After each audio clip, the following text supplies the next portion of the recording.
let's talk about Kyrie's game winner, because what in the absolute hell was that? Like, when I say that the degree of difficulty on that shot couldn't have been greater, I genuinely mean it. Like, let's run through it. First of all, want to give credit to KCP, who denied Luka Doncic the ball, but that's kind of what makes Dallas so dangerous, is that even if Luka doesn't get the ball, you still have a guy like Kyrie who can obviously do what he did yesterday.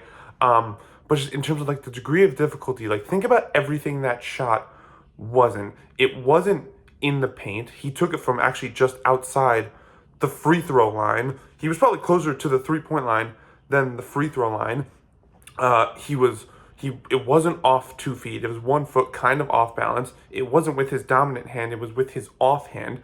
It wasn't, shooting over a guy his size. He had to loft it over a 7-footer, and for that ball to still drop through the net. It was so insane watching it live, because it was one of those shots, one of those game winners where like he shoots it, and the second he lets it go, you're just kind of like, oh, that's not going to go in. Like, it's not going to go in. It was too crazy of a shot. But there's also part of you in your head that's like, yeah, but like, how crazy would it be if it went in, right? That'd be so insane. But no, it's not going to drop through. But then it does, and you're just like, what the absolute hell was that? It was literally, again, just from a like pure, like in a vacuum, like shot perspective, like not anything to do with like the context of the game or the situation or where it was in the season, just like the shot itself, that's gotta be one of the most insane game winners I've ever seen in my entire life. And the reason I'm also excited to talk about that game winner is because it also gives me the chance to talk about Kyrie Irving as a whole, because I think, for the last few seasons, I guess you could also probably argue, like really since he left Cleveland,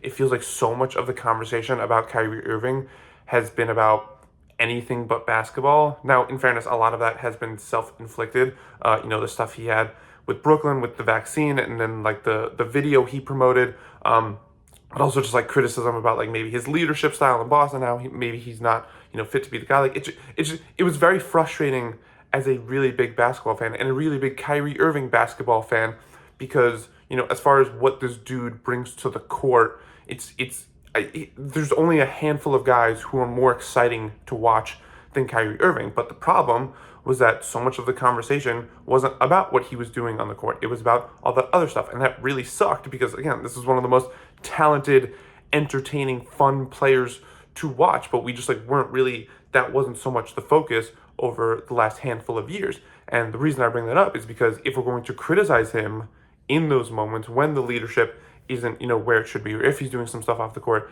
that's maybe detrimental, saying the wrong things, all that stuff, then, I think it's only right that we give him praise, when it's the opposite, right? Like, this entire season, Kyrie, like, I haven't heard any Kyrie Irving drama off the court. There's been nothing. There's literally been nothing. And it's been so refreshing, and he's been so awesome on the court. It's 25 points, 5 rebounds, 5 assists.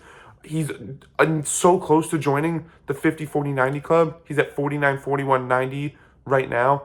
Like, it's been purely about basketball for Kyrie Irving, and I think he deserves a lot of credit for that. Because, again, if we're going to criticize him when it's not about basketball, we need to praise him and give him his credit, when, he keeps the main thing as the main thing. Granted, he has missed a good chunk of the season, but that's been more due to injury than anything else. And so it's just been really refreshing every time I think about it.